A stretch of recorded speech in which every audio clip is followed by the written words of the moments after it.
మనం designer baby చేసే ప్రయత్నంలో ప్రాబ్లమ్స్తో పిల్లలు పుట్టడము, లేదా ఏదైనా ప్రాబ్లమ్స్తో వాళ్ళు పెరిగిన తర్వాత ఏదైనా డిసీజెస్ తొందరగా క్యాచ్ అవ్వడము, ఇలాంటివి లాంగ్ టర్మ్ హెల్త్ కాన్సిక్వెన్సెస్ ఉండే అవకాశాలు ఉన్నాయేమో అని చెప్పి భయంతో ఇది ఎక్కువగా ఎంకరేజ్ చేయట్లేదు. నెక్స్ట్ ఒకటి జీన్ టెస్టింగ్ అని ఉంటుంది.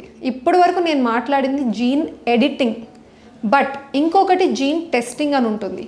నా జీన్ టెస్టింగ్ అన్న మెథడ్ ఎప్పటి నుంచో ఉందండి, ఇప్పుడు కూడా వాడుతున్నారు. చాలా ఐవీఎఫ్ సెంటర్స్లో ఇది జరుగుతూ ఉంటుంది. దాన్నే మనం పీజీటీ అంటాం, ప్రీ ఇంప్లాంటేషన్ జెనెటిక్ టెస్టింగ్.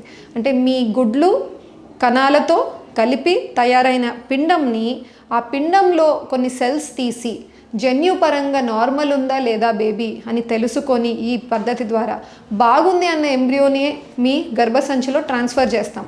దాన్నే పీజీటీ అంటారు. పీజీటీ మాత్రము చాలా యూస్ఫుల్ అండి. ఈ టెస్ట్ ద్వారా అబార్షన్స్ చాలా మటుకు తగ్గించవచ్చు. సెకండ్ వచ్చేసి థాలసీమియా, హీమోఫీలియా, ఇట్లా కొన్ని జెనెటిక్ డిసీజెస్ అందరికీ తెలిసినవి కొన్ని ఉంటాయండి. అవి త్రూ జనరేషన్స్ కూడా వస్తూ ఉండొచ్చు ఫ్యామిలీలో.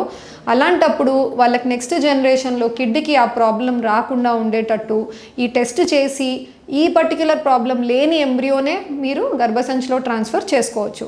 సో అందుకే జీన్ టెస్టింగ్ లేదా జెనెటిక్ టెస్టింగ్ అన్నది ప్రూవెన్ అండ్ ఎన్నో ఇయర్స్గా వాడుతున్నాము. ఇప్పుడు కూడా ఇట్ ఈస్ అవైలబుల్ ఎవ్రీవేర్. కానీ జీన్ ఎడిటింగ్ లేదా ఈ డిజైనర్ బేబీస్ కాన్సెప్ట్ మాత్రం ఇంకా కూడా డెవలప్మెంటల్ స్టేజెస్లోనే ఉన్నాయి. అండ్ ఆల్సో మనకి ప్రూఫ్ ఇనఫ్గా లేదు. అండ్ ఆల్సో ఎథికల్గా కూడా చాలా క్వశ్చన్స్ ఇప్పటికీ రైజ్ అవుతూ ఉన్నాయి. Thank you.